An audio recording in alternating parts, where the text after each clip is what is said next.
Hi there, welcome to the first episode of FinSocial. Today we're going to be joined by Martin Heath, a serial entrepreneur and the current founder and CEO of Seed Media. Welcome. Thanks for Thank joining you. us. So I just want to kickstart, tell us a bit about Seed Media and how it's relevant to the GDPR chat today. Sure. Seed Media is a peer-to-peer technology that tracks individuals with their permission, and as they do things like send messages to each other or accept, say, a financial promotion, we track all the interactions between the various parties and we lodge them against that individual's record. So it allows us to create an immutable record of who's done what to whom for compliance and for any other legal purpose. Perfect. So today we're going to be talking about GDPR. It's a massive buzzword across the industry at the moment. What is it? What does GDPR mean? It's really about personal data and the ability for people to control their data in a way that they couldn't previously. So previously the Ombudsman, the ICO, would determine whether or not there was a data breach or whether companies were handling personal data correctly. It wasn't law. Now it's becoming law in May 25th. It means that individuals can sue the companies who do not handle their data in the way that GDPR requests that they do so. So that means class actions, and that means liabilities for companies who are now exposed potentially to the public suing them, like PPI. And we all know what happened to that. Oh yeah. So GDPR, who does it apply to? It applies to anyone who's dealing with people's information, personal information. So in a sense, it's everybody, because everybody has an obligation under the law, but it's particularly important for companies like trading companies and so on, who are recruiting members of the public to join their businesses, or for financial services companies, IFAs, wealth managers, who are trying to sell products to the public as well. Okay, so you mentioned PPI. You see many members of the public, going through companies, seeking remunerations for mis-selling. Yeah. What's the financial implications of GDPR? Nobody knows yet, because nobody's yet sued a business for breach of their data. But the principles of the law are that an individual has, you have to actually request the right to be contacted in the first place, which is a problem. You can't keep old lists, old CRM lists that you gathered before permission was necessary. The individual has a right to be forgotten, so that means you have to eliminate their data from your records if they request it, and a right for their data back. And just to compound the complexity, you also can only keep data for as long as it's reasonably necessary to secure it.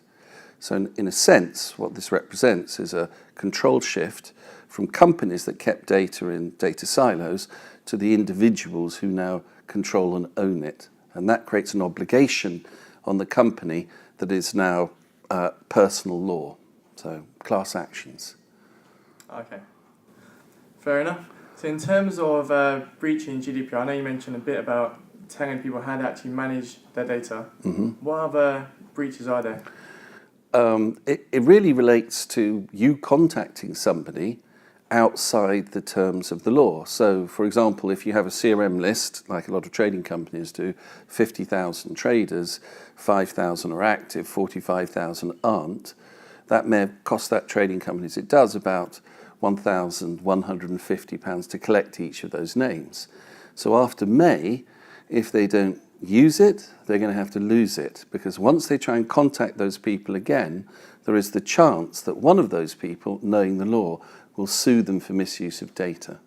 Now, what they'll get as a consequence, no one knows yet, but the concern is, just like whiplash injuries, there will be people who are ambulance chasers who deliberately seek for companies to break the law and sue them on that basis. Wow, so serious issues for many companies nowadays. There are.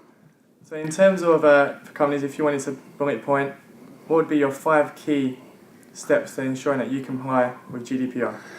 You really have to ask permission for people to be able to send them any material at all, or you have to be able to ensure that the consumers can control their data, and that really means that you are actively asking for permission and creating a direct relationship. The interesting part about this law is that what the regulators are trying to do is create clear, transparent markets that protect people's data. So that's probably a good thing, and there will be some adjustment. But ultimately, if you have a direct relationship with your customer, you're going to be saving on sales and marketing costs, which is 5 to 30% of most businesses. You're going to be saving on administration as well, because your direct link says, I'm willing to get this promotion from you because you're a trusted party and I can revoke my permissions in that instance. Obviously, liability, which at the moment nobody knows, but you have to write it into your investor warnings that you're creating a liability that you don't yet know about, which is scary for public companies. And the last thing of compliance itself. So in the city at the moment, about £1 billion is spent every year in compliance costs. Data protection officers' salaries are now 100,000 plus, and they're still trying to figure out what's happening. There's an obligation to record keep, and now the problem for companies is the obligation is you can't plead ignorance. If you breach the law, you are personally responsible as an officer of the company, which is also the other change in the law. Okay. Well, yeah, thank you for for summing that up. Yeah, that's okay. And thanks for joining us today. No problem. Thank you.